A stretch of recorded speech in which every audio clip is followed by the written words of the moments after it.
Shut down. Shut down.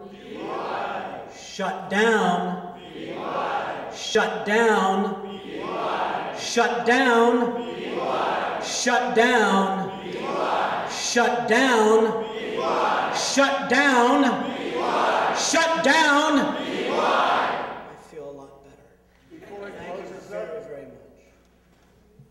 My teachers tell me that marble and stone and granite all have memories. In the coming months, the state legislature is going to address the problem of whether or not to allow the atomic power plant at Vermont Yankee to continue its operation for the next 20 years. I'm hoping that your little refrain or chorus will stay in this building and inform our legislators. So I thank you for that.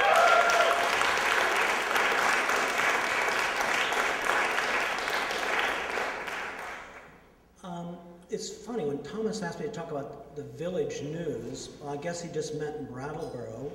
We're actually in the state of Vermont. We'd like to join the Republic of Vermont.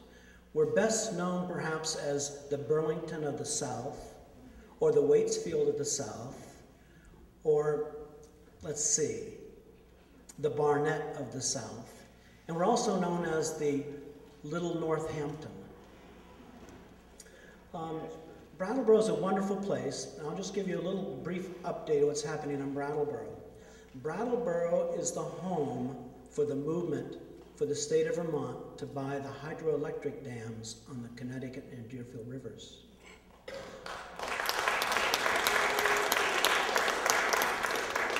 It started in a coffee shop in Brattleboro with Hervey Scudder and myself. We grew it into a professional group of 8 people, all high-ranking lawyers, doctors, and other people. We did it very quietly under the radar. It's just a crying shame that we didn't buy the dams. They were purchased for $550 million. They're now worth $1 billion 5 years later. And I would have you think about plugged-in hybrids, because the electricity that's generated by those dams at night is sold for about $0.01 a kilowatt. And that could be the electricity to fuel the transportation system based upon the true plugged-in hybrids. But we didn't stop in Brattleboro when we lost the dam deal. I co-founded a group that would like to build a wood chip-fired cogeneration, meaning it's a plant that creates electricity and sends the heat underground to buildings in Brattleboro. So we're talking about a $200 million project, which 2 years ago felt like pie in the sky, but things are changing rapidly in the energy future. We see the future back in Sweden, Norway, Finland. In Sweden, 50% of all the housing stock is heated by district heating. As a matter of fact, there is a district heating system here in Montpelier. This State House building and other surrounding buildings are heated by a central plant down by the river. The only difference is they just supply heat. We'd like to generate 25 megawatts of electricity, more than enough for Brattleboro. So that's happening in Brattleboro. I would also suggest that we have our own commons.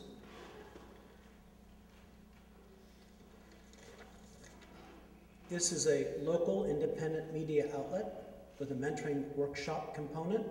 It's a fabulous little paper. The dummy was made on my kitchen table, and I wrote the business plan for this.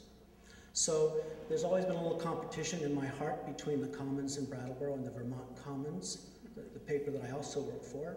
But I think it's all in the favor of independent news media outlets and participation by the people in your towns, local towns.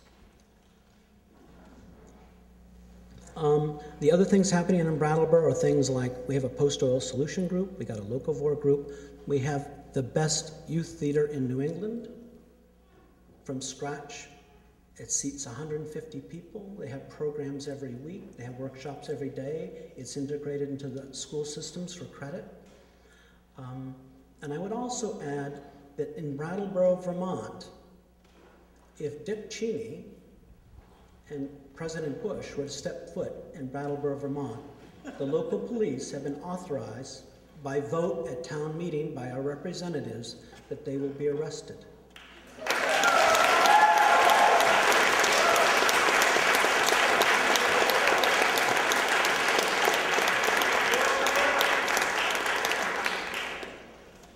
Brattleboro also passed another resolution several years ago with the passage of the Patriot Act that if a federal agent wants to interview a local Brattleboro citizen, they have to be attended by a local police officer.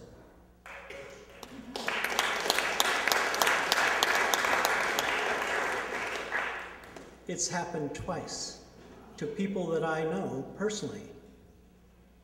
So it was a wonderful thing to do, and it made my friends feel much, much safer. So when the FBI knocked on the door, they recognized a Brattleboro police officer.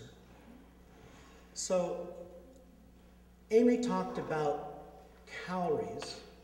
I work in the field of BTUs, British Thermal Units. As a matter of fact, that's the name of our biomass district heat system. That's our organization. It's called Brattleboro Thermal Utility, BTU, kind of fun. And something comes to my mind in talking with Anita Kelman at lunch. She said, you know, this empire bashing doesn't work for me. But this has been my experience working in the energy field for about 30 years now. The playing field is tilted. So we work hard to make a difference on the local level.